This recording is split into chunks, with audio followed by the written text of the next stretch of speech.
All right, guys, welcome back to the show. This is part three. We're going to go over all of round one, bottom half of the men's draw in this podcast. Check the links on Twitter. We posted part one where we reviewed Adelaide and Auckland, as well as made our future picks. And we made our future picks for the Australian Open, as well as part two with the massive top half of the draw. It's a 3-hour pod, but we appreciate all the listeners. As well as we did a little bit more futures talk in the beginning of pod two. This is brutal, man. I mean, we're already in the third round. I think we're gonna end up going all 7 rounds. 7 podcasts for 7 rounds, man. We're gonna be Australian Open podcasting champions. I know the draw by heart. I don't think there's any slam where I know the draw completely by heart before day one. It's crazy, but this is a lot of fun. So we're actually waking up early this morning to do this, but there's so many matches coming up that there's just going to be no time in between Sunday and Monday to do this, especially with work. So let's get right into the matches. Let's get right back into it. So let's start with the third quarter. It actually starts off with a really, really good match, really interesting. Rublev versus Thiem. This is a popcorn first round match.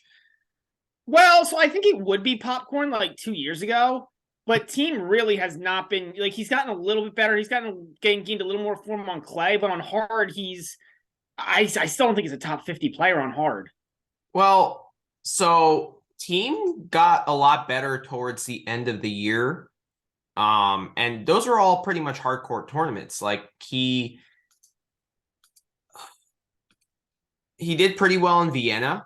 He had that crazy. But that's his home tournament, right? So you would expect that. Right. I don't think he played Paris, but he played a lot of 250s prior to that, and he was getting to the later rounds. So I think he's slowly, and Thiem is a guy who needs a lot of matches. That's my concern here. So he hasn't played. I think he's played one match this year. Yeah. Right? He got whipped by Kwon 4-1. Right. In qualifying. Yeah. In hindsight, that's not that bad of a loss, I guess. I mean, it's pretty bad. I don't know. I mean, that's the question. There's a question on Kwon there. But moving to I do actually think, and I don't know, what do you think about this match, Manny? Do you think Thiem has a chance? See, I don't think Thiem has a chance to win this match, but I think this goes 4 or 5. I think 4 is the likely outcome here. I think 3-1 Rublev.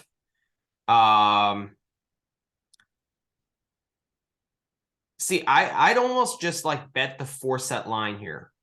I think that. What is the line there? It's +2 something. Let me pull it up.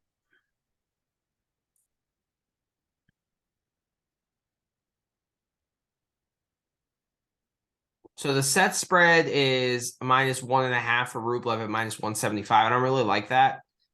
Because I am pretty sure Rublev will lose a set in this match. And I think there's a possibility it does go 5 if Thiem is firing on all cylinders.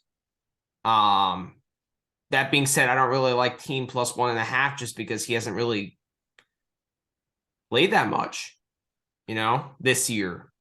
And he has, besides a loss to Kwon, that's the only sample that's the only sample size we have here.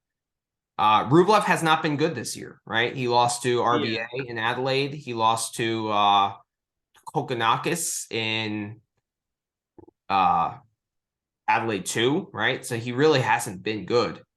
So I just looked it up. The 4-set line to go exactly 4 sets is roughly +180. Yeah. Are you hitting that?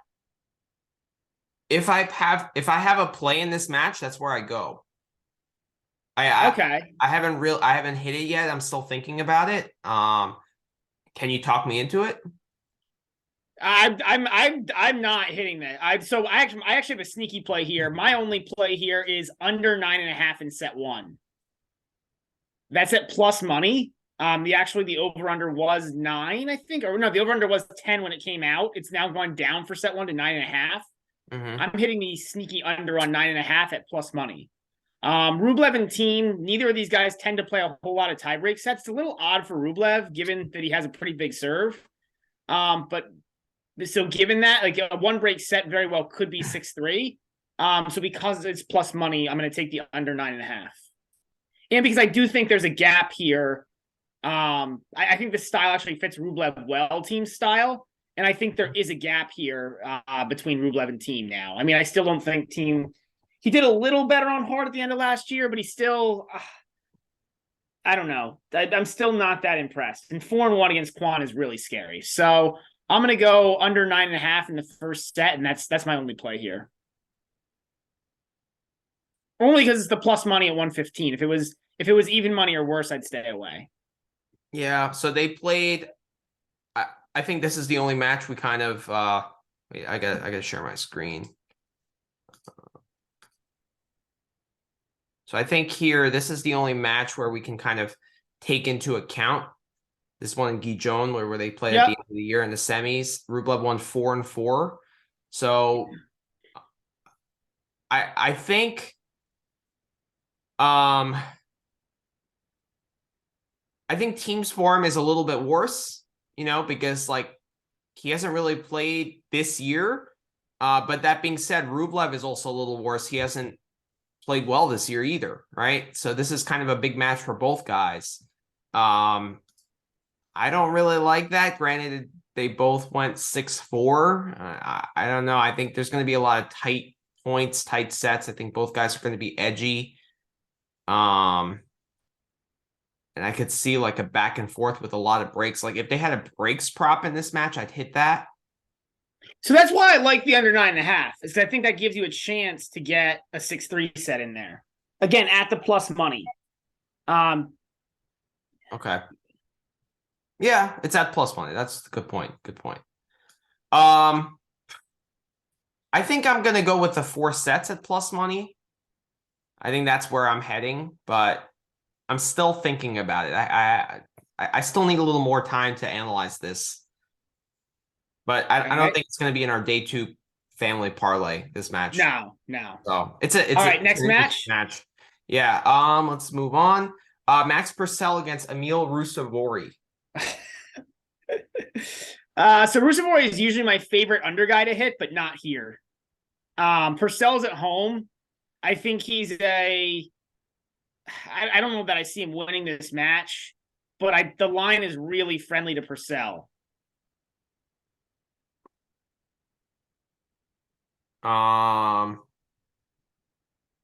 It is. Like 5 is not huge, but Purcell's at home and Ruusuvuori's a little he can be a little all over the place at times. Like again, in a 2-set match, he's usually my favorite under guy to hit. I think here he's just a better player than Purcell, so I think I stayed away from this entirely. Entirely? Yeah, I just couldn't. I think the line is decently set, and Purcell just is not my favorite guy to hit. I did have a play here.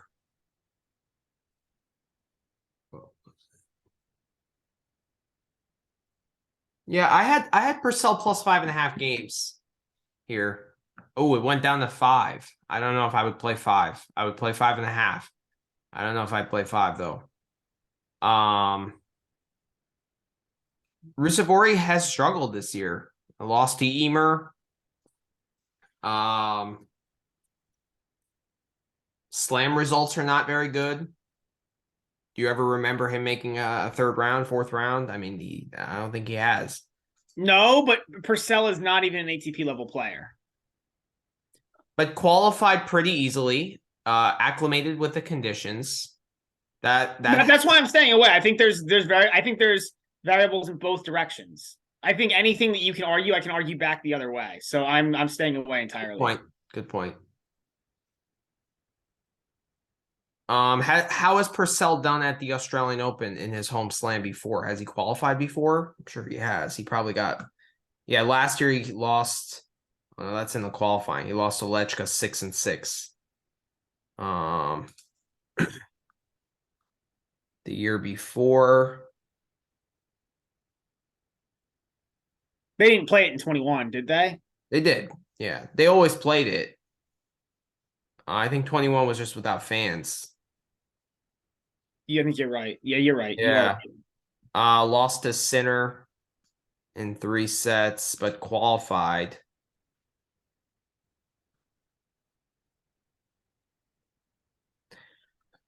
See, I think he pushes this match to 4 sets. I think he finds a way to win a set here. I don't trust Ruusuvuori in slams. Plus, he hasn't been good this year. For me, 5.5 is the play. How is Purcell's serve? I didn't see too much. Pretty good. I mean, Purcell's he's a pretty aggressive style player. I think. This suits him well. I just think there's a gap here. And five's not a huge line for a challenger guy versus a tour level player. Yeah, I don't. They're calling this match. I mean, minus a set and a half, plus a set and a half for Purcell is only plus 120. Yeah, I don't like that because I think I think this is a match where like this could. I actually think this is pretty well set. I think Ruusuvuori is a pretty live dog here. You mean Purcell? Yeah, Purcell. Yeah, Ruusuvuori is the favorite. He is the ATP level player. Yeah. Yeah. So yeah, Purcell is a live dog. I think the likely outcome is Ruusuvuori in 4 sets. If you put a gun to my head, and I'd say that, but I have the option of staying away, so I'm going to do that. But I can see the going Ruusuvuori in 4 if you like that. Good call. Good call. Galan and Chardy. This is my bet for round 1. Okay. Chardy has not played a singles match, I think, in like a year and a half. Mm-hmm. Like, I think at all. And he had, I heard he was having heart problems. He said, like, after COVID, he was having heart issues. Did he get into this event with a protected ranking, or he was a wild card? No, protected ranking. Okay. How high was his ranking before? Yeah, he hasn't played a match since the 2021 U.S. Open, a singles match. Wow. Okay. So we talked about this on the last pod, right? Like, I question the motivation here, right? If you like, why would you not play anything before the Australian Open? And he's starting to come back and play doubles. So to me, this feels like a money grab. So I have Galan here. I think this is pick your favorite Galan line. I have Galan in straight sets at plus 185, and that's my bet of the day. I think Chardy gets destroyed here. And this is not talking much about like Galan, like, you know. I would probably take half the qualifiers over him in straights. Like, this is all about a guy who hasn't played a match in I mean, honestly, the biggest concern I have here is that Chardy probably ends up retiring. I just don't mean like he hasn't even played a best of 3. Now he's going to come in and start on a best of 5. Like, this just seems weird to me. So what did you hit here? Galan minus 2.5 sets because you can get that at like plus 185. Like, this line is insane for a guy who hasn't played in a year and a half to play against an ATP guy or a borderline ATP guy, and the spread to be 4.5 games to me is insane. So I hit this as well. I was a little bit more conservative and went with the minus 1.5. That's fine. I mean, I think that's the same thing. This is just how aggressive you want to be. Right. I really like this. I hit the minus 4.5 games, which I think is great as well. I think any Galan. I think this is pick your favorite Galan line. I went more risky here because I really have no confidence in Chardy. In the family parlay for day 2, you want to go with the set spread minus 1.5? That's fine if you want to go something more conservative. Like, a little bit more conservative. Like, this is just pick your favorite Galan line. I mean, if it was any player better than Galan with a little bit more firepower, I would happily back you in that with a parlay, you know, going more aggressive. It's just, this is Galan. I don't want to put a parlay on the line with him. You know, I get it. I want to give myself a little, you know, a set there. And plus, if it goes longer than this 4 sets, Chardy is going to totally run out of gas. So, plus it's really hot, which is another thing in our favor. Oh yeah, like fitness, like this is a great bet. This is my bet of the day. This is a disaster. Like, this is asking for a disaster. He had injury issues besides the heart issue. Like, he's got all kinds of like problems. Yeah. Like, this is bad.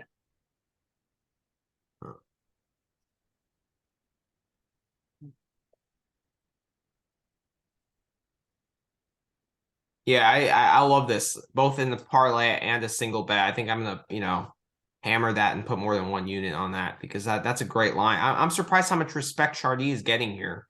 Yeah, I don't understand it. I would Like expect I a don't. six and a half. Galán did make third round of the U.S. Open, right? So I mean, Galán's not good, but like no. he did beat Tsitsipas at the U.S. Open. Yeah. And Chardy's just like this is a joke. Like, yeah, great play there. Next match, Bagnis and Evans. My play here is Evans. I think is the under on the first set. I actually think this line is pretty well set. Evans isn't like he kind of goes off the path sometimes. Doesn't have a ton of firepower. It's 7.5 is a big line here. But Bagnis also is a clay guy, so I don't really. I went the under here in the first set. I went under 9.5. Both these guys tend to play some pretty quicker sets, I think. So my play here is actually Bagnis plus 7.5. I like that a lot. I think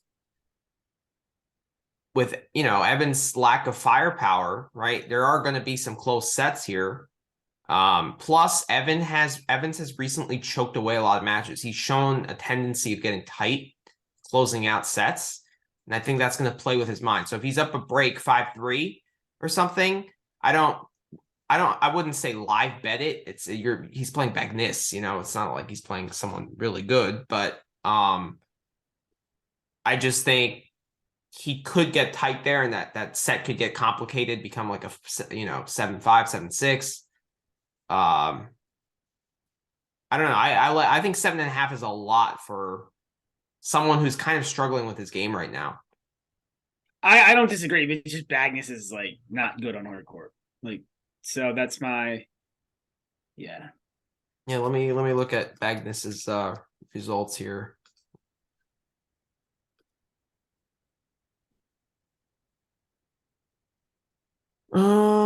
Challenger circuit.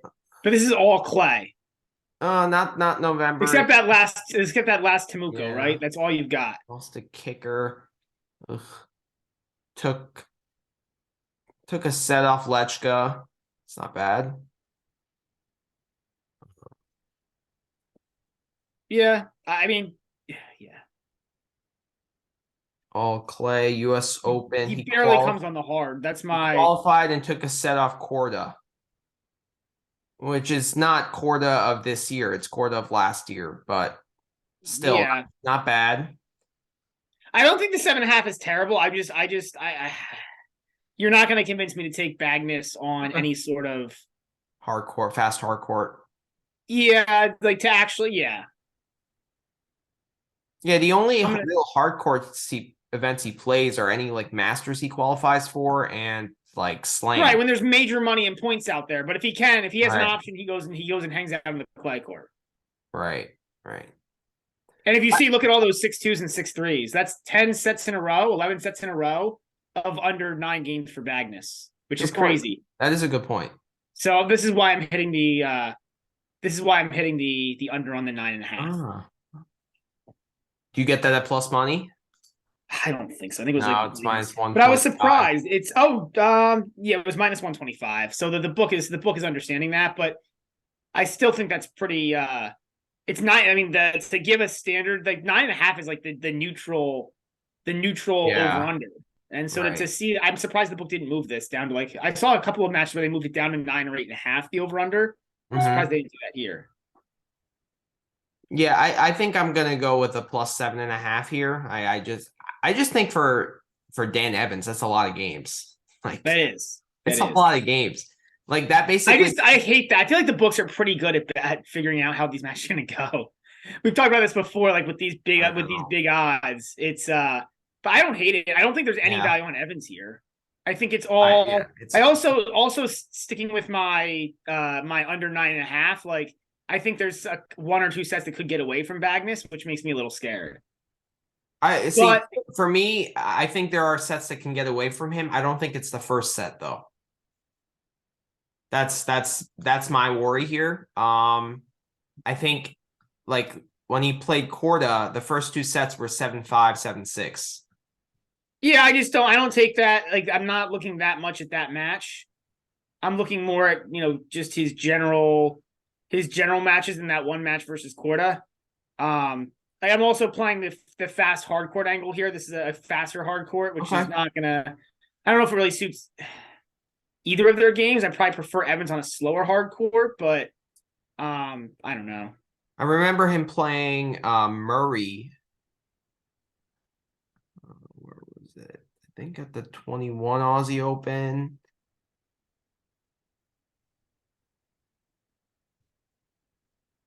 He was quite competitive.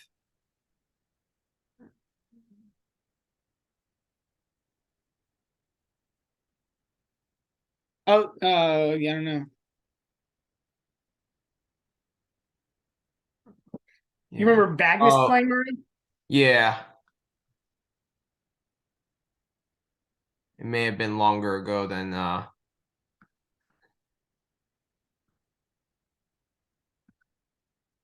yeah, maybe it was a while ago, but yeah, he's had decent results at Hardcourt Slam. Here in 21, he played Van de Zandschulp, lost in the third round of 32. I mean, that's a decent result, straight sets against Daniel. I know that's yeah, but this is all US Open stuff, right? Like, this is he's gonna be better at the US Open. Like, the quick hard court is just ew. But I don't like Evans at minus 7.5 either. I think the spread here is good. Okay. All right. Next match. Next match is Kyrgios and Safiullinen. I have a pick here. I think this is an amazing bet. Kyrgios is. I'm trying to look up what the odds are, but I have Kyrgios in straights here. I think this is just smooth sailing for Kyrgios. The only question is motivation. Kyrgios in straights is a plus 110. Motivation will be there. I don't question motivation. So if you think if he's going to be motivated, then I don't see how Safiullinen wins. I mean, Kyrgios usually does pretty well at beating up these lower ranked guys in terms of like winning in straights. Like, he's pretty good. Mm-hmm. He probably doesn't like to play tennis, so he wants to get off the court quickly. That way he can go do other things. So he gets off the court quick against these lower ranked guys. So my bet here is actually a prop bet. That you can only find on Bet365. I think they're the only one that offer break props for like all early round matches from what I've seen. I'm betting Safiullinen to not break. What is the odds on that? Let me double check. I forget. I'll pull it up right now. You like that bet? Like, what would you expect the odds to be on that? Something small minus, like minus 140 or something.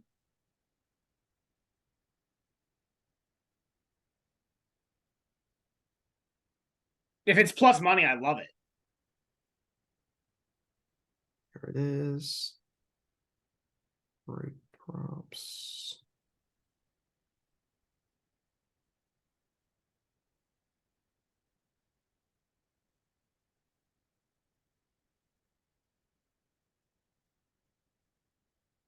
Yeah, so it's not up yet. Usually those break props come up closer. Oh, wait, it's actually here.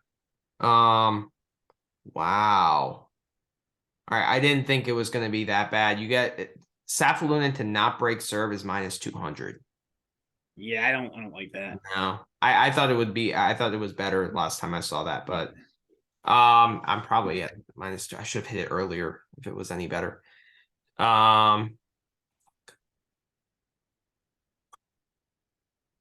I think this line also moved up from 5 to 5.5. I think I'm gonna stay away here. I kind of want to see Kyrgios play a match before I hit him. Plus, I feel like these books are all kind of pro Kyrgios. They're all like, they all love the guy. Well, I think that people know who Kyrgios is. Like, I think there's probably some elements of like people, and Kyrgios is kind of a fun guy to bet on. Like, I don't know. Yeah, like, it's fun to bet. It's a little more fun to bet Kyrgios matches, I think, just because I don't care about Kyrgios, right? Like, you don't know what's gonna happen. I want to make some money. Fun is irrelevant. There are so many other matches that I like that. I mean, Sefulin should not win a set here. No, and unless Kyrgios is off, maybe in the first set. But I like that. So my bet there is Kyrgios and straights. It's at plus money. I think it's pretty plus good. money. Yeah, that is good. I just you see Kyrgios. I think the motivation will be there. There's no question about that. I just think the focus, like the fact that he hasn't played since the U.S. Open, just coming right back into best of 5. I think there's going to be some mental lapses there. So maybe Safiullin 2 break serve. Do you think like if we go the other way, that's plus 150? No. Yeah. The books again pretty heavy juice there. They are. Yeah, I don't see him break serve either. That's true. But I just don't know. Like, there's so many variables with Kyrgios here. I want to actually see how he's hitting the ball, how he's playing. And in round 2, I'll have a better idea. It's kind of similar with Norrie and like how he's going to react to that choke job in Auckland. So I'm like back and forth on this match constantly. Another thing, I don't think it's very profitable to bet Kyrgios on the game spread here either, because like he tends to play the score a lot, probably more than any other guy out there, right? Like if 5.5. Yeah, I mean, this could be like a 6-4, 6-4, 7-6. That's what I actually like the game spread here. I just like the set spread better. I like Kyrgios here. I think that I like Kyrgios 2.5. Yeah, you just don't see Safiullin winning a set, because if he gets a break, he probably wins the set. Yeah, so Kyrgios, I'm looking it up right now.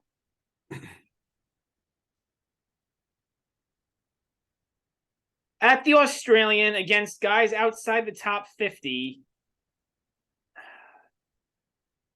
the only guys to take a set off him are Simone in 2020. The only non-top 50 players to take a set off of Kyrgios at the Aussie.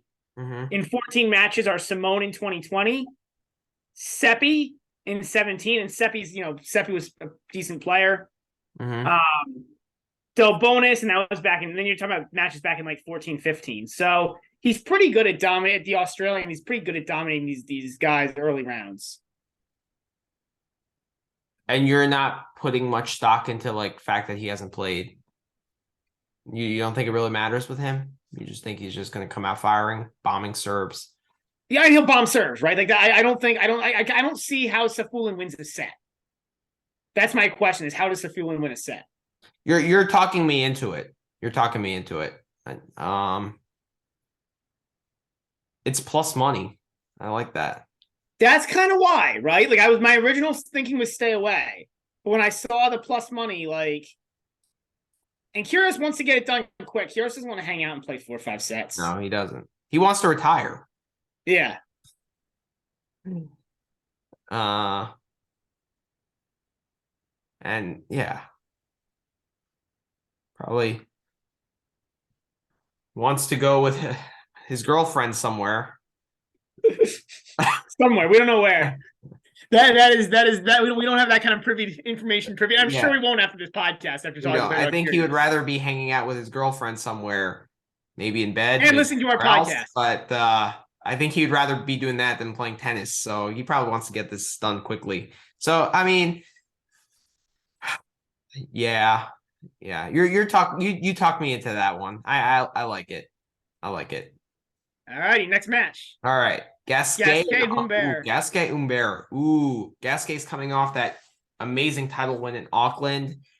So I was thinking about this quite a lot after the Gasquet Norrie final. I was like, I'm gonna fade Gasquet here, kind of like the way I'm fading Kwon against Eubanks. However, I have no confidence in Ugo. So the book is fading Gasquet too. It's only Gasquet -2 the spread. Like I was really hoping that there'd be an overreaction by bettors, and I was hoping it would go up to like minus 3 or -4 that I could take Ugo. But like there's not there hasn't really been a book move, so I think it's -2 for Gasquet. I mean, Gasquet has, which seems like the right line. Like it seems like that. Yeah. Given that he won a title and given that he's coming off a quick turnaround, he'll get plus he'll get an extra day. I think this line is pretty well set, so I stayed away.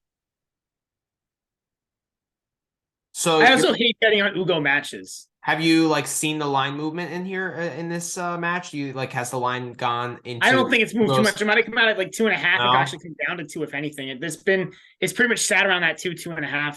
See, for me now, like I was actually thinking Gasquet would be a higher favorite, a bigger favorite here. And that's why I was kind of gonna go with Humbert and fade That's him. my point. Like I was hoping the same thing. I was hoping Gasquet would be like 4 or 5, right, so I could fade him like you, but I think this is already fading Gasquet. But now, yeah, so that now that the line is putting that into account, I might hit Gasquet at -140. And go the other way. I'm not. I think this line is pretty well set. Because what has Ugo done recently? He's been horrible. He's been really bad. Has he? I just think this is, I don't know. This is. Yeah, look at all these losses. 4-2 to Rune, 3-4 to Mutex. Yeah, you're right. 0-4 in his last 4. I mean, yeah, maybe there's value on Gasquet. Maybe the book is fading him so far hard. I think they're going a step too far. I was thinking they would stop at 3 games. There are some nice challenger wins there, though. Like Humbert's not a schmuck. I mean, he's like a borderline ATP. Like like Gasquet was outside of the top 50, right, until that run in Auckland. Mm-hmm. And Humbert is probably somewhere in the bottom of the top 100. Like, yeah, like I think if Gasquet is a top 80 player at this point, I think if Humbert is somewhere around the top 100. I think this is a 6-5 beat Stricker. He beat Gasquet in 3 sets. Nakashima loss isn't good. Right. Auckland lost to Girona, tight 3-setter. Yeah, I think I'm gonna hit Gasquet on the money line. I thought he would be a guy I'd fade, but the book has put that fade into account big time, and I think they've went a step too far. If it was 3, I'd stay away. 3 games, but the fact that it's 2 and they're really like thinking just Gasquet's not going to show up. I don't know. I see Gasquet's professionalism kind of sways my decision here a little bit. He's a professional guy, right? Yeah. He'll show up, he'll play. I don't think he's going to I think he might be tired, but like Ugo is very erratic, right? Like he misses a ton of balls, he loses concentration, right? Like he's just not meant for best of 5 tennis, really. Yeah. Right. I hear all that. I'm staying away. Staying away. Yeah. I think this line is really well set. Like I wanted to fade Gasquet. I can't like this line would have to go almost to plus money for me to actually want to take Gasquet. It's just I'm really worried about that title. Like that was, I don't, yeah. I'm more worried about Kwon than Gasquet just because Gasquet's been on the tour longer. He's actually won titles in the past. So true. He knows how to compartmentalize that kind of win. I think that but Gasquet's older. Yeah, the physical fatigue is my bigger worry here, but like I don't like Humbert either. That's my I actually prefer Eubanks than against Kwon than Humbert. But all right. Interesting that they put that into account so much here. I agree. What's the set spread here? Gasquet -1.5 is plus 120.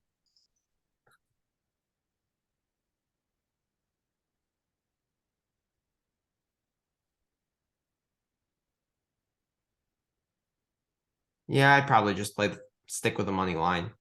here. Yeah. All right, next match. Cressy against Ramos Vinolas. I think there's a pretty clear play here. Do you have any thoughts on this, Manny? I know you love Ramos Vinolas, probably not on fast hard court, but what's the line? I think it's like Cressy -5 or something. Yeah. I'd like that at -4. I don't really like it at -5. I kind of like the over here. So I'm aligned with you on that. That's my play here is the over. So I've got concerns. So I think we talked about this on the pod, one of the previous pods. Cressy was terrible on return. He's one of the worst returners for a top 50 guy on the tour. I think he wins he might win like under 30% of his return points on hard courts. He's not a good returner. But his break point percentage was like 40% or something. His break point conversion, which is really rare. Like usually guys' break point conversion percentages fall somewhere in line, maybe a little bit higher than their standard return points won. And that was Cressy in the past, but last year he suddenly like jumped to 40% on breakpoint conversions, which is a long way of saying I don't trust that for 1 year. So I'm gonna look to fade Cressy this year. Now the flip side of that is I can't really fade him against Ramos Vinolas on fast hard, especially when Ramos Vinolas has not been playing well lately. Since he came off the clay. So I think the play here is the over. Vinolas is a battler. He is. If this goes 4, this will get. I don't think Cressy's played a set that's gone like over 6-3 in a long time. It's been like several months since Cressy's played a set that's gone 6-2 or lower. So if you get 4 sets here, you'll get to that 38. Yeah, that's what I'm talking about. See, it's been like 6 months. and 4. What's the first set over under? 10, which is I hate. I at 9.5. I like it a lot more. 10's a big number. That's a lot. Because Vinolas is the opposite, right? Like Vinolas is going to play a lot. Like there's going to be a lot more breaks in a Vinolas match, and there's going to be. But this match is under Cressy's terms, so I don't really put that into account. I put Cressy's set scores more into account than Ramos. Because... Well, that's why I'm going with the over for the match, right? I think if this is not straights, that over is going to hit, and -110. I think there's pretty good chance that the set spread on Cressy is not -110 to -2.5 sets. It's like it's pretty significantly different. I think it's like -150 or something. I like Vinolas here to get a set just because he's a battler. Yeah, but I don't like him to get the match. I like the over here. You placed that at 38.5. That line didn't move. Okay. All right, I'm going to join you on that one. I like that pick. So that'll go in the parlay? No? It's a lot of games. I like it as a single bet. I think that's a maybe for a parlay. Let's see what else we come up with. I do think it's kind of amazing, though. So if you look at the set spread, so Cressy 3-0 is +160, but the over-under is 38.5, which gets there basically if you get 4 sets. I think that's really interesting. Good point. This is one of those rare times when I feel like the book screwed up. Yeah. Like there's a dichotomy between the over under there and the and the set spread. It doesn't really make a lot of sense. Point.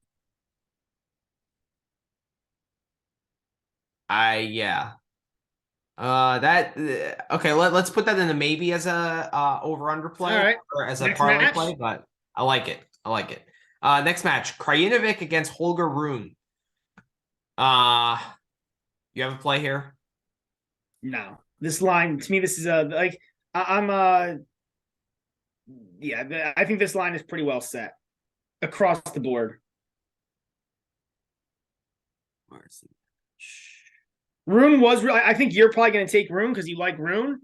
But Krajinovic's a legitimate ATP player. Right, which is why I'm taking Krajinovic +2.5 sets. Because I do think Krajinovic wins a set here. He doesn't win the match, but he wins a set. I would take that at plus money, but at -135, I'm not. For me, it's just about the price. But I don't hate it. Yeah, it's just young guy, second match of the year where he lost the first match. He's going to come out with nerves. Krajinovic is like a established ATP player, right? He's I have question marks about his compete level, and I think that he actually is quite talented, but it's just the way he competes during matches. It's just like it's kind of boring to watch and just. But I think like he's good enough to win a set easily, just with his pure ball striking and talent, you know. And I think Rune will come out a little tight. I think he's better, obviously, and is going to win, but to win one set, I think the chances this match goes 5 sets is higher than the chance being straight sets. That's how I see it. So I think I don't know. I think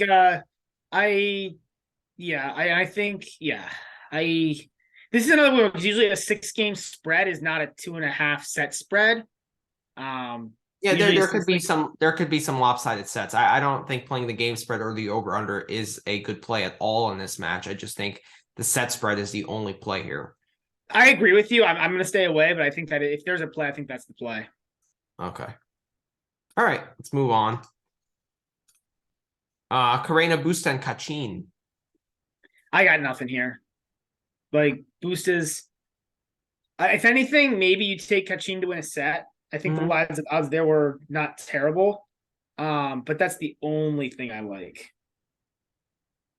That was my play as well. Plus 2.5 sets at even money. I actually really like that. Busta has not been good. Like no, but the loss like at Juan, the injury concerns at the United Cup. He didn't play there when he said he would. I mean, there's just such a gap. Like Busta also has a tendency to get tight. You know, if sets get close. I mean, yeah, obviously there's a gap, but and Cachin is not like he's not a guy who's going to do that well on fast hard. Yeah. For me, this is stay away. Stay away. But if you're going to make a play, it's Cachin to win a set. I was torn there. I was very close to taking Cachin to win a set, but that was the only thing I was even looking at.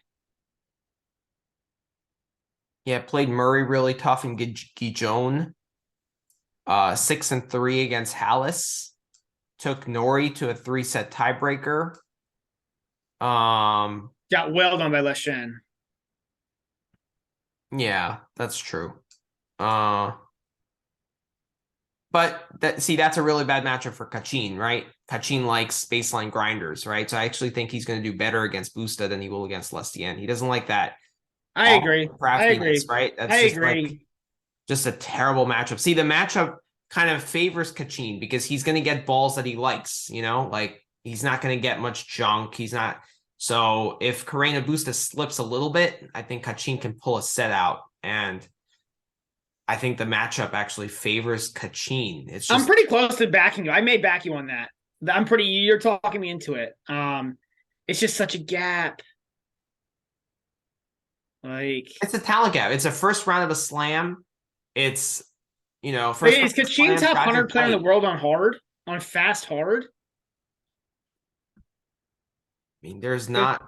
I mean, he's playing a lot because his ranking is quite high. It's in the 60s, so he's getting into he played. Yeah, I mean, I feel Naples, but I mean, if you look at ranking, he'd be somewhere in like maybe he's better than that. Maybe he's like top 80 to top 100 in the world on fast hard. Prior to that, he was only playing clays. So, yeah. But now that his ranking is up and the results are not good, but they're not like horrible. Like he's qualifying for Vienna. He qualified for Paris. Or no, he didn't actually. Yeah, but he qualified for Vienna. He got into the main draw of Naples. He got into the main draw of Gijon. And I mean, I hear you. It's again. I think he's somewhere in the top 80. I put him somewhere between 80 and 100 on fast hard, and this is against Busta.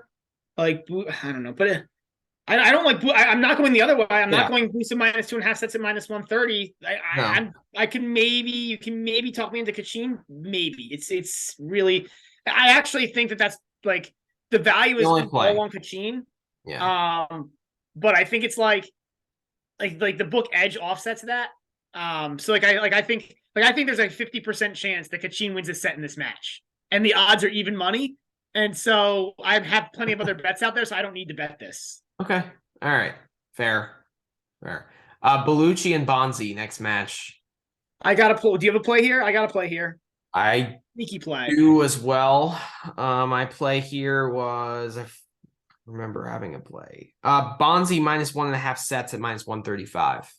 That was my play. So my play is more sneaky. My play is Bonzi minus 1.5 games in the first set at minus 120. Bonzi doesn't play as many tiebreaks as you would think he would for his game. He actually does better on return than you think he would. Bellucci's not. I don't think he's a great serve guy. I think he's more of a return-oriented guy. Bellucci, there's a gap here. Like, Bonzi is the better player.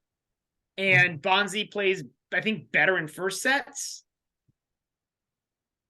So, because he doesn't get tight, right? There's nothing to get tight over. So I like Bonzi here minus 1.5 in the first set. Yeah, 1-2 for 2 first sets in the matches he lost in Pune and Adelaide. And then won a first set against VDZ. Yeah, that's 7 first set victories in a row. It is. All of them, only 2 of them in tiebreaks. Which isn't ideal, but I also don't think like if this was a better player he was up against, I wouldn't hit this, right? Like this is I mean, the Bellucci's a qualifier. Yeah, and Bonzi's a top 50 player now. So I got the minus 1.5 sets at a pretty good price. It was like minus 130, I think. Where's that match? I'm probably gonna hit that as well. I'm probably gonna hit both, actually. Now that I think about it. Yeah, it's minus 135. I'm gonna hit both of those, actually. I'm gonna stick with my minus 1.5, but I'm also gonna join you on the Bonzi minus 1.5 sets. I like it. You want to put that in the family parlay? For sure, yeah, let's do it. Let's do that one.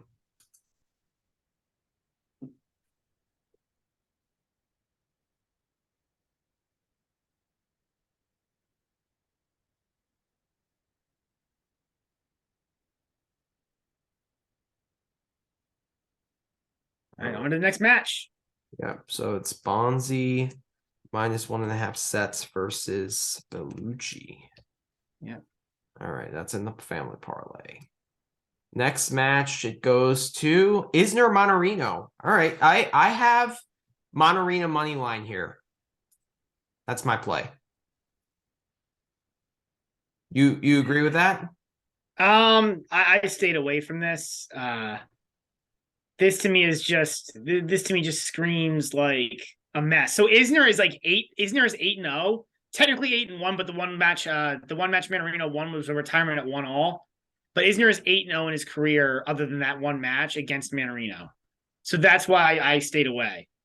Again, I don't think that's the same Isner, so I agree. It probably doesn't take that much into account. This is really bad Isner. This is Isner that can't move. This is Isner that if the serve comes into the court, he's not winning the point. That's this Isner. Like, it's really bad. And Mannarino is a respectable opponent who made 4th round here, loves the conditions. And you get him at plus money. Like, if Isner was playing consistently and was playing, like, wasn't hurt after the US Open and, like, won a couple matches in Auckland, then I'd be like, yeah, stay away. Or maybe play Isner at this price. But he's just showing me nothing. Like, that was such a bad loss. Being up a mini break in the tiebreak against Barrere, in the second set, and then choking the match away.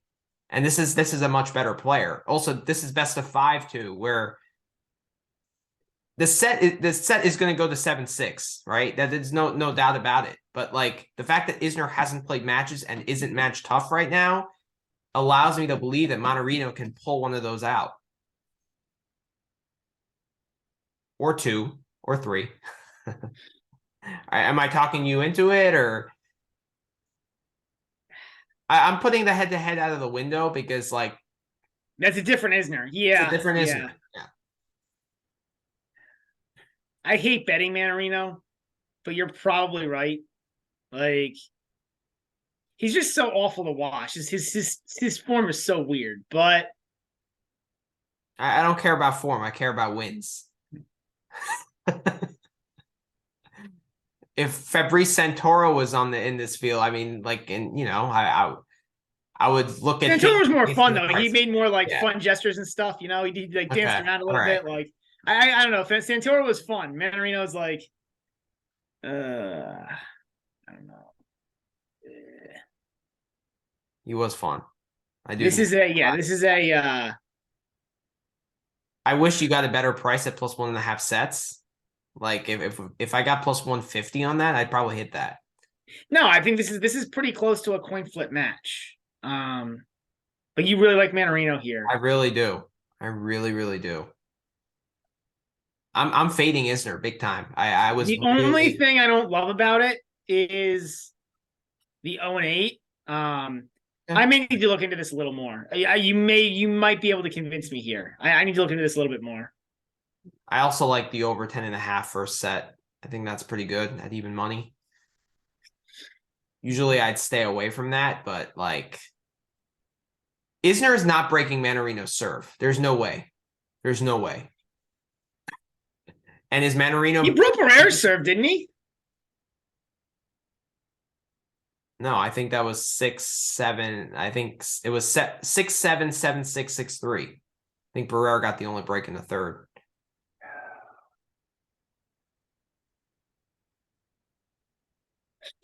I might hit that. I got to think about that one. You're moving me towards that direction because you're right. Like Isner is, yeah. This is not a good Isner. I agree with you on that. I watched the whole match against Barrera, and that was an indoor court, which you would think actually favors him in that matchup, and it just was like, it was so bad, so bad. Granted, in the tiebreakers, Isner has so much experience where he might go after a ball, a ball, but like Mannarino has decent rally tolerance, Like if the ball comes back, Mannarino will chase it down and give him an awkward ball back. Plus, Mannarino on a fast hard court, it's very flat, right? So that's going to cause Isner to bend down that big frame when he's struggling physically already. I just think it's like no. You know what? I'm gonna join you. You convinced me. Yeah, I mean, I just kept going. No, Isner got completely outplayed by Barrera. So Isner didn't get a break point on Barrera's serve.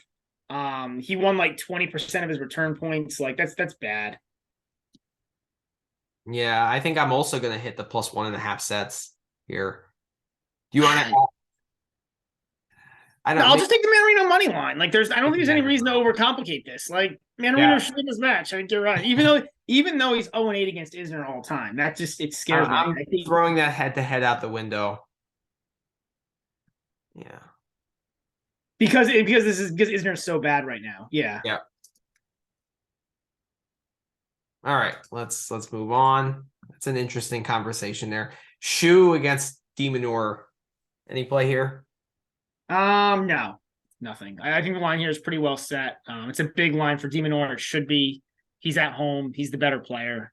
Agreed on all fronts. I tend to stay away from playing anyone over -7.5. Yeah. Just like, yeah, I agree. de Minaur moves on, but I'm staying away there. Dimitrov Karatsev. Here. I have a play here, I think. So you're gonna hate this. Okay. Maybe I don't have a play. I was looking at I think I backed off. I was going to play Dimitrov, but I think I backed off this. What's the spread here? 4.5. Where was it? 4.5. Yep. Yeah, I backed off this. You know what the problem is? Like it's the same. We've talked about this. Like Dimitrov plays some random terrible matches. Like maybe the play here is Dimitrov money line. Like Karatsev is not that good on a fast hard court.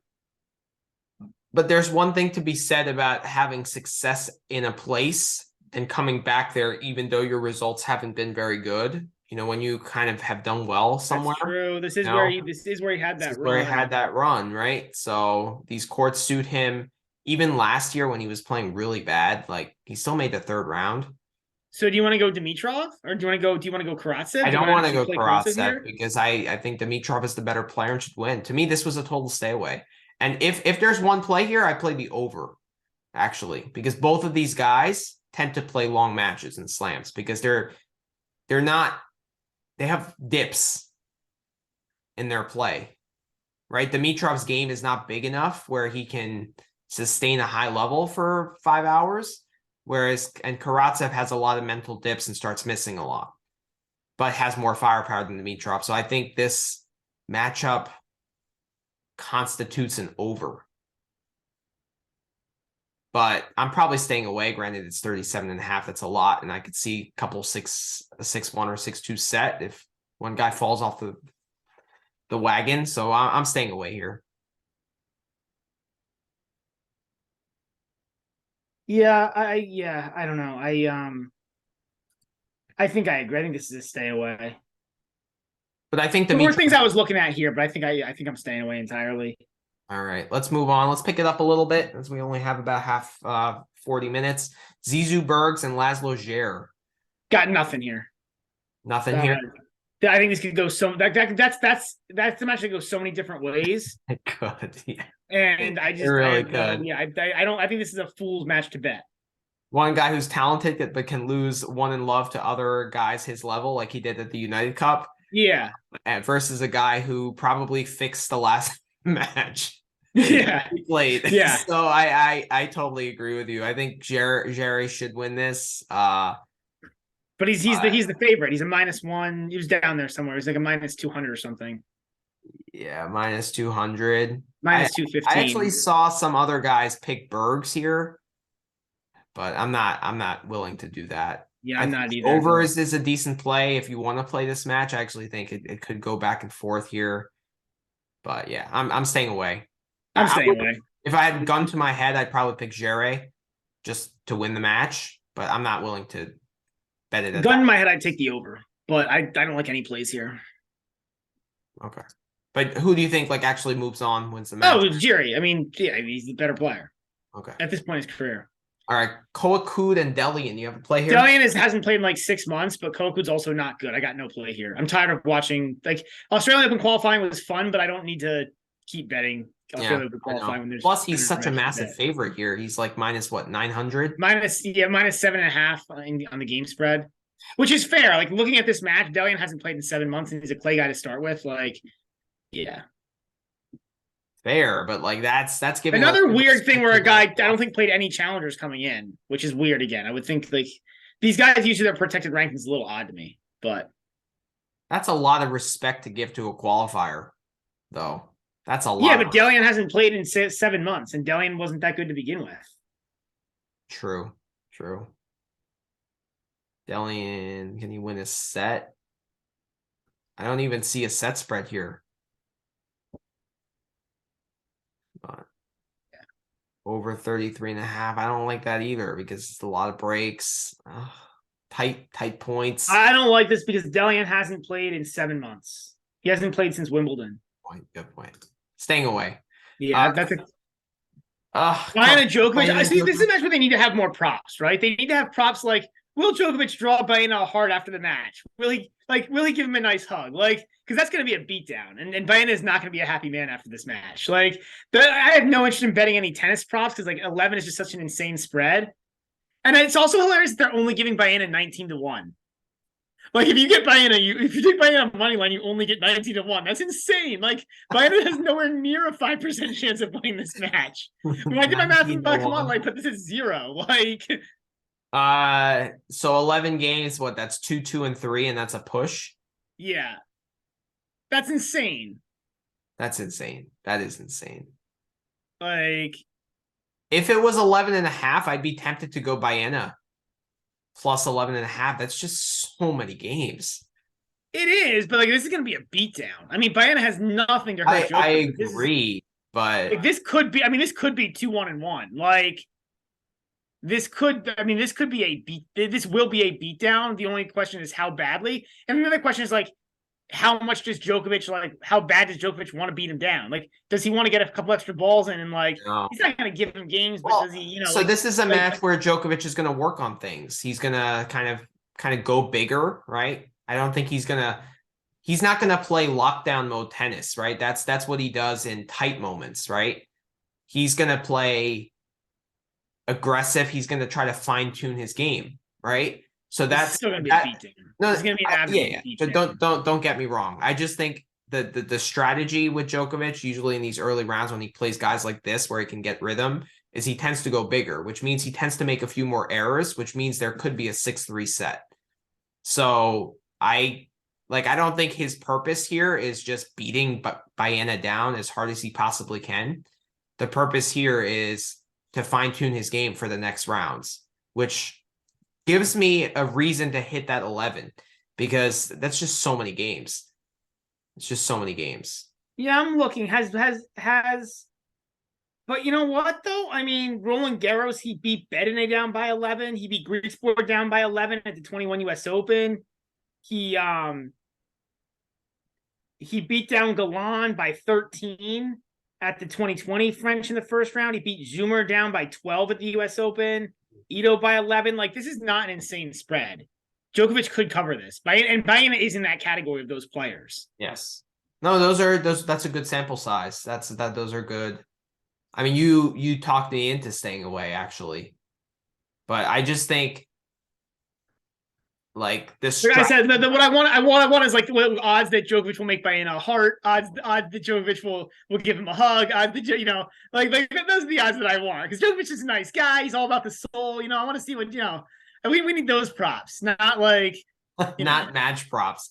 Will Djokovic offer Baena some free coaching? Like there's plenty of other odds out there like that you could bet on here, but they're not available on Bovada. So yeah, it's hilarious too. The any set to nil is like plus 150 or something. That's insane. Yeah, like there's just a lot of hilarious odds here. Like if no was anywhere in the 100s, I'd probably hit that, but yeah. All right. Actually, maybe that's not a bad play. I might actually hit the no there on any set to nil. Djokovic has only bageled. Djokovic has not bageled. Oh, he has a couple bagels. I actually like that play. Now that you kind of paused me there. Any set to nil, he just has to win one game. It's like Baena is going to compete, and I think that strategy with Djokovic, where he's going to work on things. Yeah, I mean, in his last 20 matches against guys outside the top 100 at slams, Djokovic only has one bagel. Good stat. So I actually kind of like I think the play here is the no on any set to nil. You want to add that in the parlay, or you would just do a single bet there? Because I'm going to do a single bet there. It's such a goofy bet because like you're betting on does Djokovic want to bagel him or does he give him a game like a nice stick of bread instead of a bagel like.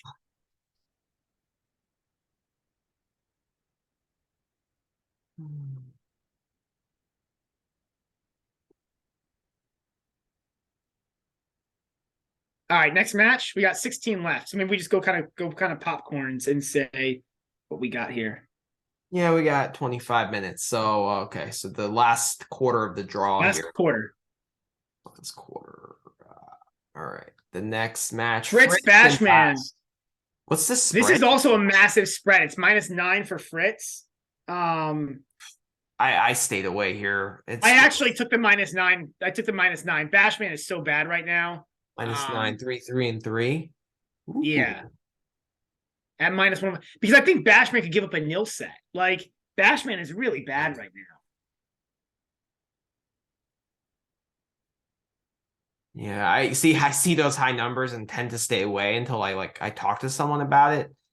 The other fun play is Fritz is plus money here. I think Fritz under 18.5 here is plus money. Like under 18.5 games won is plus 115. That could be a fun one too. But I could actually see Bashman getting to 5 and still not covering 9. So, like I could see like 5, 3, and 2 or something, which is a push. But so I think they played at Indian Wells in the semis, and Bash won. I know that's a totally different Bash. Bash just lost 2-2 to Cecchinato in Pune. That's really bad. He lost the first set to Emer 6-1, and then he retired. He failed to cover, or he lost 6-7, 6-2, 6-1 to Gaston. That's really bad. Like, the results are really bad for Bashman. Like, I really think that Fritz could cover this and Fritz might not even have to try to cover this. Bashman just might let him cover, like, without any effort. Good point. That's a good point. You know what? You talked me into that. I mean, I rarely play any spread over 9, but like that's good. I actually also like under 9 games in the first set at -120. That's not bad either. Yeah, I prefer the 9. I prefer the 9 match. Yeah, it's a better odds, better price 105. Like, this is Bashman is scary, but he's so bad. 2-2 to Medvedev in Vienna. I don't want to add that in a parlay where it's so many games, but I get it. I like that as a single game because like Bash comes out, bombs, wins a set, bombs a couple. But if he bombs a set and wins 7-6, that's okay. There's still 3 sets left to cover. He's not going to win a set 7-6. If he wins a set, he's just going to go nuts, just bomb every ball in the corner, and it's going to be 6-2. You know what I mean? Like, Bash doesn't want to play points. Like, he just wants to bat balls, like his name indicates. So, all right. It's just such a great name for someone who just bashes balls without any thought. Like, it is like like I don't know. I don't get it. But all right, Sang versus Popyrin. I got no play. I think the line is perfectly set. Popyrin, like, physical fitness could be an issue, right? We saw him completely gas out against Nishioka, but Sang's also completely a clay court guy. So the court favors Popyrin, and he's at home. So this is a stay away for me. Agreed. 6.5 is perfect. There's nothing here. Like, I don't Sang plus 2.5 sets. I don't really like either. No, because I could see because Popyrin should win this in straights. This should be smooth sailing. This should be 5-4 also, like, what? It should be like 5-4-6 or 5-4-4 or something. Yeah, like which that, is really, right? which is basically 6. Like, this is close, but it could be 5-4-3, right? And then it's 7. So right, I'm staying away here. Agreed. All right, but I think Popyrin wins. Shelton Zhang. I got nothing here in terms of betting. I think that Shelton has had some dips at times, so I think this is a close match. I think that the spread here shows that. I think it's like Shelton -3 or something, Shelton -4. And I think that's the right spread. Yeah, Shelton -4. You missed it. That's up higher. I'm staying away here. Yeah, there you go. Shelton -4. How has Shelton done in slams?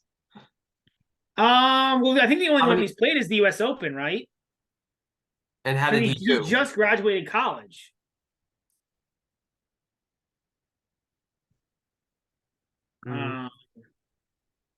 Like, now he's been hitting the Challenger Tour hard. He's done well, but he's got like a loss at Duckworth, some other random stuff in there. Zhang's done really well on the Challenger Tour also. 5 sets. Shelton lost to Nuno Borges in 5. But again, Shelton is improving like week by week.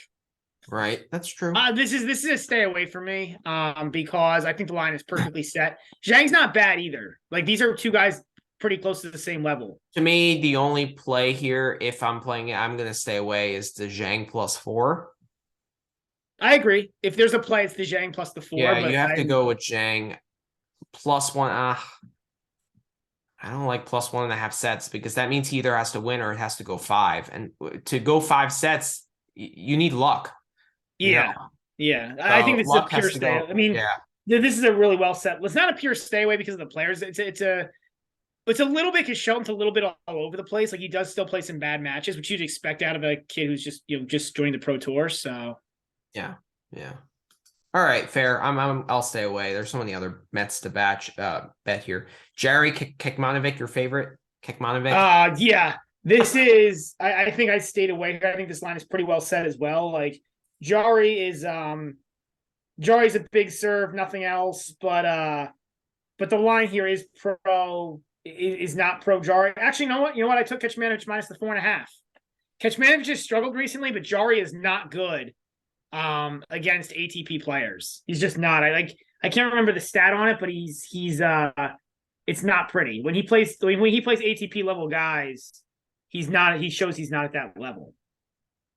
Does he hold serve against those guys? Like not even. No, not even? He doesn't even get to tie breaks, I don't think. Wow. I'm checking the a couple stats right now.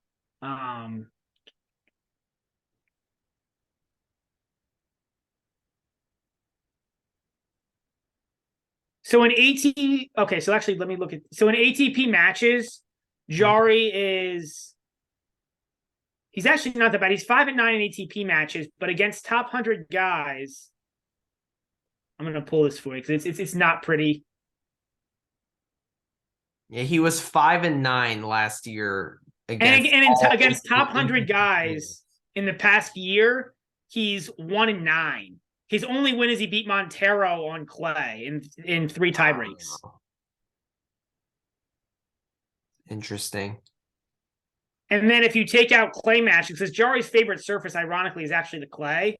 I think the serve bounces up higher, which creates problems for the opponent. If you take just hard court,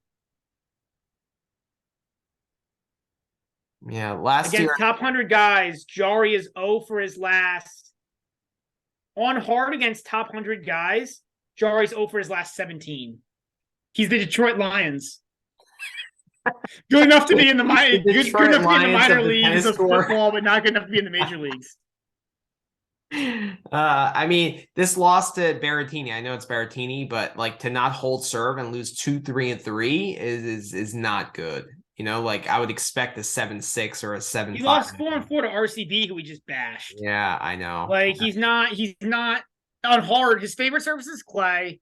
You're putting him on a fast hard court.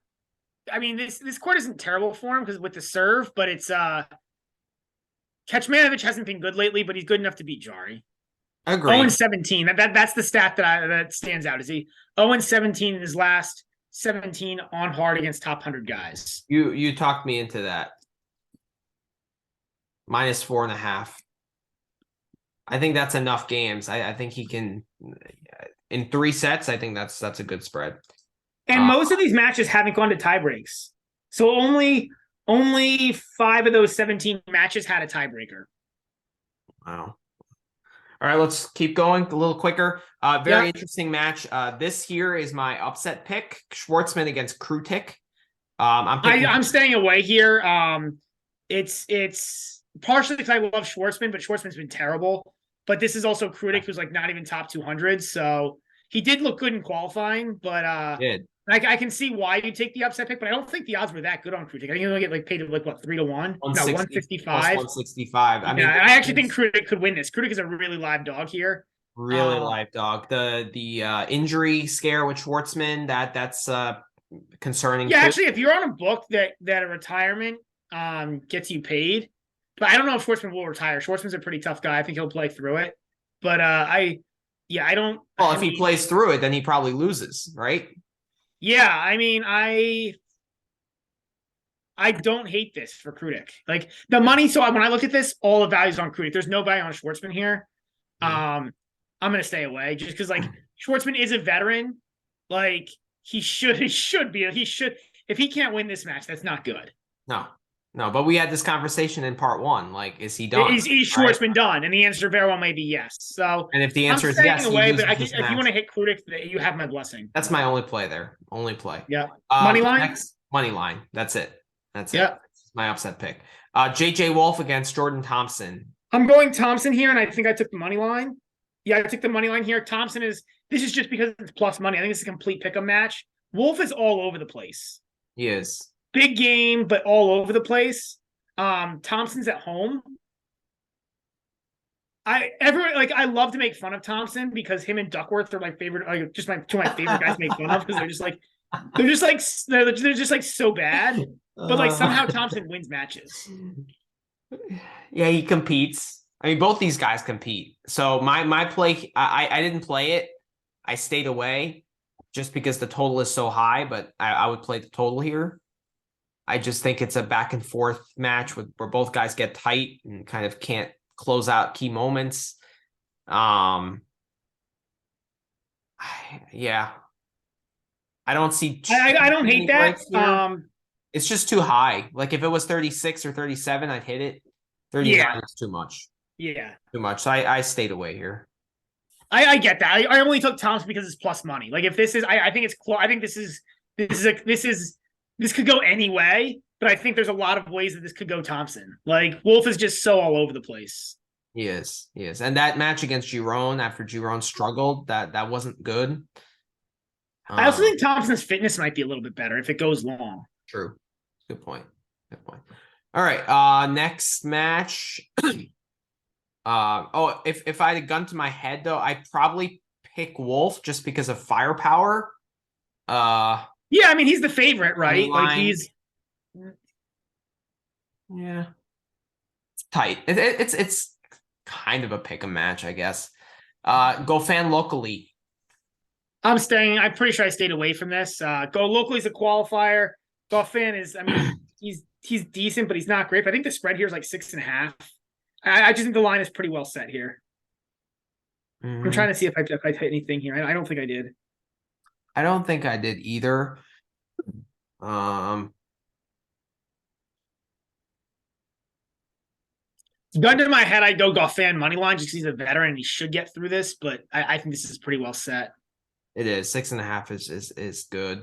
The book's also taking a pretty good vig here, I think. I mean, minus 260 to plus 190. There's a pretty decent spread there. Like meaning that like the book it looks like the book is taking like quite a big chunk here. I don't mind the minus 1.5 sets at minus 210 for GoFan. In a parlay, I think that's a good odds boost.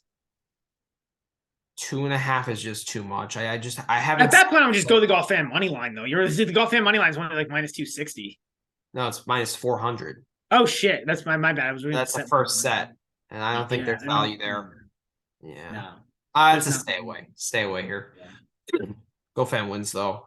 Varillas. Okay, Varillas and Zverev. This is my upset pick. Varillas is like a minus 900, or not a minus. I think it's plus 800 or plus 900. Plus, yeah. And Zverev has looked so bad. I don't think Varillas wins this. This is a terrible matchup. Like this is like a dream match and a dream matchup for Zverev. But maybe unless he played like Bashman or somebody. But I do think that Varillas could win this. Like Zverev's been so bad.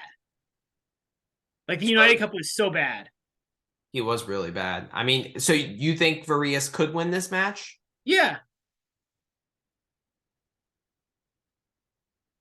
Yeah, I think I'll put like a quarter of a unit on the Varillas money line just for the hell of it. I think that's probably the right way to do this. And I think the full unit on the game spread. Yeah, I mean, I think pick your favorite Varillas line here. I love that plus 850 just looks so juicy to me. Like it is juicy. Very juicy. Plus 2.5 sets at plus 140. Ooh, I love that. Ooh. I'm telling you, this is so that's my second favorite, but I love this is completely pick your Varillas line. Like just take like this, none of these Zverev has been awful. None of these Zverev lines are good. Just pick your favorite Varillas line and run with it. I love that plus 2.5 sets. I don't see any way he doesn't win one set here. I would think so. I mean, I guess I do, right? Like Varillas is not like this is all anti-Zverev. This is nothing. There's like Varillas this is not the right place for Varillas. He's another where are the clay courts guy. Like yeah. Why are these courts not red? But Zverev's serve was just so bad. I mean, it was bad prior to his injury when he was doing well. Now it's worse. Now it's worse. So, I mean, he could have practiced, ball tosses and stuff like, while he was in the hospital bed. He could have, if you're being picky. but I guess he didn't. So it's still struggling with the serve. Next match, popcorn match, Berrettini Murray. I don't really think this is a popcorn match. Like Berrettini should win this. Murray's, but I do have a little bit of fear here because Murray, I think, is better when he has a little time off before the match because he needs that to he needs rest badly at this point in his career. The fact that it happens early on in the tournament is better. The fact that it's a first rounder gives him more of a chance than he ordinarily would. Like, I want to hit Berrettini here, but I'm staying away. I'm guessing you're hitting something pro Berrettini here just because you think Berrettini is like your favorite guy. The Berrettini money line is actually probably the right play here at minus 325. Probably.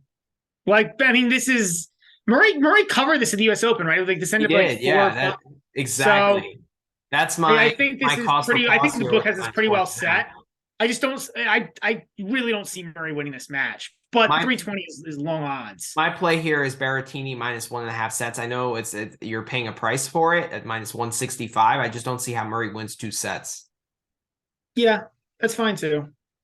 So that's my play here. I also like the Berrettini 3-1 at plus 250. I don't. I think that. No, in fact, I don't even know that I like the Berrettini minus 1.5. Like, I don't know. I think I do like that actually. I like either the Berrettini minus 1.5 or just the Berrettini money line. I don't see Murray. I actually could see Murray winning 2 sets here. I don't see it as being likely, but I could see it happening. But that line on Berrettini minus 1.5 should probably be more like minus 200. And that money line should be like, I think, minus 400 or 500. Like, yeah, the books are giving Murray a lot of credit here for a 5-set match. I mean, I actually don't mind the minus 4.5. That's if it's 6, 5, and 4. Do you hit that, right? So any straight sets you're going to hit that. The concern is that it's like if this goes like 4-4 -6, meaning Murray wins a tiebreak, and then a tiebreak for Berrettini, and it ends up at 4. Like, I think this is a pretty. So this is almost like. This, like, if the book didn't take a vig, this would be this would be pick your favorite Berrettini line, but I don't think I think these lines are all like borderline good for Berrettini and not good for Murray. Yeah, I think everything here is to me the play is minus 1.5 sets for Berrettini. I think I'm going to go with that. So I don't hate it. I'm not going to criticize anybody who takes I will criticize anybody who takes a Murray line in this match. I won't criticize a Berrettini line. You want to add that in the parlay? No. Fair. All right. Next match, Kokkinakis Fognini. Let's go a little quicker. This is not Adelaide Kokkinakis, so I think I took Fognini here. You get him at plus money, right? Yeah. Yeah, I took Fognini plus 220. On the money line. Yeah, so I mean, I think the book got confused here. There was a false report out there that because of COVID, they were keeping Kokkinakis in Adelaide and making Fognini come. All right. Well, Fognini is actually plus 350. Oh no, my bad. I took Fognini in the first set. That's what I did. Oh, at plus 220. Okay. Yeah, because I think Fognini could tire out. Right. Or could just clown his way out. But I think this is just pick your favorite Fognini line. Like last year Kokkinakis lost in the first round of the Australian Open. That was after. I think it was bad. I think it was like it might have been strict. What? Well, that was because he won Adelaide, and then that's another reason why I'm fading Kwon, right? Because but Kokkinakis went to the semis and played a bunch of tough matches of Adelaide too. Like, again, this is not Adelaide. This is Melbourne. Like, I actually like the Fognini plus 2.5 sets. That's fine. This is pick your favorite Fognini line. I don't like that first set because Fognini, comes out like he probably had a few calzones before the match. I don't know. I'm telling you, man, Flavio's not feeding the calzones. Fognini's giving them some nice healthy sounds. Yeah, so then he's sneaking into the pizza joint. So, yeah. All right, next match. All right, next match. Vukic and Holt. Got nothing here. This is 2 qualifiers. Here. I'm tired of watching challenge level players. Gun to my head, I probably picked Vukic, but it's close. Holt actually performs decently in Slam, so that's he beat Fritz in the first round last year. Yeah, Sousa, Agut. Sousa. Ooh, I know you're high on Agut. He was your pick to make the quarterfinals. I like Sousa plus 2.5 sets. That's another one of my plays. I'm not hitting anything here. This to me is a complete stay away. Sousa is just a battler. I know, but these guys are Sousa. going to run around for 5 hours. But Agut should win. Agut should win this in straights, like in terms of talent gap. But he may not, because he's been a little off lately. I'm completely staying away. The loss to Kwon kind of gives me more reason to back Sousa here. I just think Agut just like, I get it. I'm not gonna bash it. Like, I'm not. Yeah. Okay, so I'm playing the plus 2.5 sets there. I think I got it at plus 150. So next match is Davidovich, Fokina, and Bublik. You have a play here? I've got nothing. I started this for a long time. I've got nothing here. I think that like this match could go 100 different ways. Fokina doesn't do as well on slams as you would think for somebody who is as fit as he is. Bublik's kind of a clown, but he actually does perform okay for somebody who kind of clowns around sometimes. Yeah, I think the only play here is actually Bublik money line at plus 115. Because it's plus money? Because it's plus money. It's just if it gets deep, like Fokina is so much more fit, he should win this if it gets deep. But Bublik also like could just serve bot his way to a fifth set. Like it's to a fifth set win. Like I'm saying it's the fitness. It's the, like if it gets deep, it's just like Bublik is going to get bored and just start playing with his handle instead of like. Yeah, exactly. Yeah. He'll start playing pool. Yeah, right. Exactly. Yeah. I mean, he's mental fitness too, right? Not just physical fitness, here, mental fitness. Right. Well, I don't really trust Davidovich Fokina's mental fitness either. I just think it's slightly higher than Bublik's. I don't trust his mental. I feel like Fokina gets more like tight. Yeah. But like he's not gonna like give up and start clowning. All right. Struff and Paul. Struff I think is the best qualifier in the draw, or the scariest qualifier in the draw. But he draws Tommy Paul, who's a legit player, so I'm staying away. Can't remember if I had a play here. I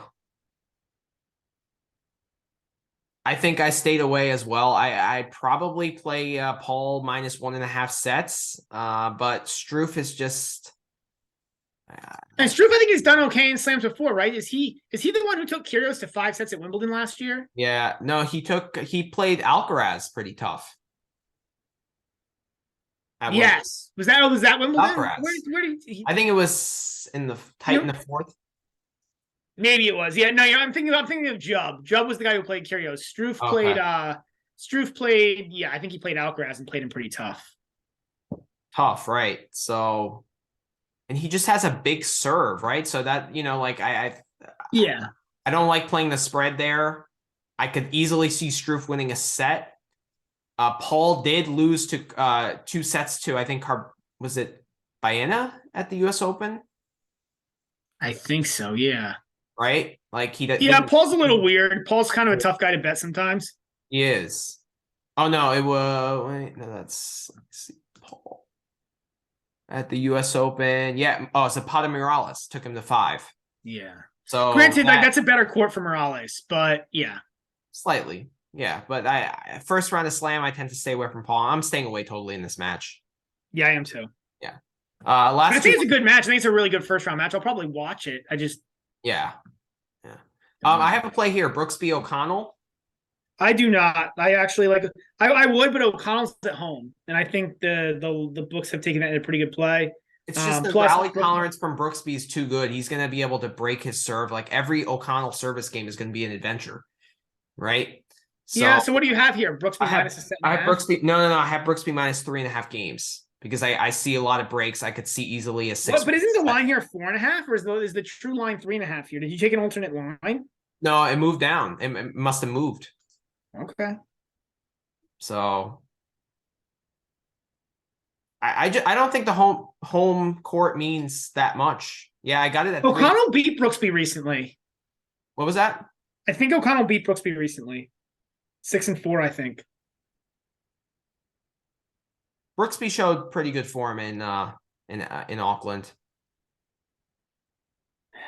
I don't know. I agree with you. I'm staying away here. The minus 1.5 sets is pretty good, too. Minus 145. Yeah, I don't know. O'Connell I saw a couple of his matches, not too impressed by him. But he wins, and he's done well in the Challenger Tour recently, and he's racked up a bunch again, like lower tier wins, but wins nonetheless. And the last time they played, it was Brooksby in 3 sets, or O'Connell in 3 sets in San Diego. Yeah, that's San Diego. O'Connell 4. Yeah, interesting. How has O'Connell done this year? Lost to Paul 4 and 5. Millman, that's not a great loss. And Rinky took him to 3 sets. Kecmanovic 4 and 4. This guy must compete. He must compete really hard. He does. But Brooksby does too. I think, 4.5 I would stay away. 3.5 I'm taking it. So the line is now 4.5. It moved up. It moved up. Yeah. So I guess a lot of people. You probably got the right play here. I would probably hit this at 3.5 for Brooksby as well. I was just too late to the game. Yeah. All right. Machak Ruud, I got nothing. Last match is Machak against Ruud. I got nothing. Ruud. This is a good matchup for Ruud, but Ruud's been so bad, so bad that and this isn't just this is ever since the U.S. Open run, he's been so bad. But he actually hasn't been so bad, right? He did fine at the World Tour Finals. He won 2 matches. That's true. So Ruud, he's more just been all over the place. He's been all over. But he lost his what? He has been all over the place. Yeah. He was not good at United Cup. I'm taking Machak to win a set at +125. So I looked at that one. I wanted to see Machak. I wanted to see plus money on that because Ruud is fair. Again, Ruud is. He's just he beat Rublev down at the World Tour, at the Tour Finals, and had Rublev crying 2 and 4. Fair. It's I don't know. He beat Fritz at the World Tour Finals. He beat Aliassime, but then he lost to Musetti the match before that at Paris. He's all over the place. He just fair. So I wanted something Machak plus money that I believed in. I couldn't find anything like that. So Ruud mentioned that he's going to take a break in February. I think he's not playing in February, and he's going to use February as his off season. Because he kind of played a lot of exos with Nadal, and so I think this is the end of the road for him, and mentally he's kind of checking out a little bit because he's kind of looking forward to his vacation and stuff, and I think he's going to really restart his year in March. So I don't expect big things for him here. I think he wins, obviously, but I think Machak can steal a first set here. I would prefer that at plus money, but I think it's a good price, but it's a risk I'm willing to take. That's how I'm looking at it here. I don't. In my mind, the price isn't good enough here. I looked at this. I wanted to take Machak. This is never Ruud minus 2.5 sets. But the Machak line, it's fine. I don't hate it. I think it's I'm in between on it. Yeah. All right, we're gonna have to call it. I gotta get my ass to work. So well, I think we're good. We got through the first round. So good job, man. Amazing. Way to burn through that in an hour and a half. That was our quickest podcast ever. So stay tuned on Twitter for our parlay of the day. We're going to put it together for you guys on our Twitter handle. So just stay tuned for that. We don't have time to discuss it on the air, unfortunately. Round 2, we probably won't have time for a pod, but we will post all our bets on Twitter. We'll also probably type some reasoning behind it since we can't do a pod. So just stay tuned. I think we're going to try to get to a pod midweek sometime. But yeah, that's the goal. We'll keep you updated, but we're going to try to do a pod before round 3 sometime in the Wednesday, Thursday range. Sounds good. So thanks for listening, guys. Have a great day. All righty.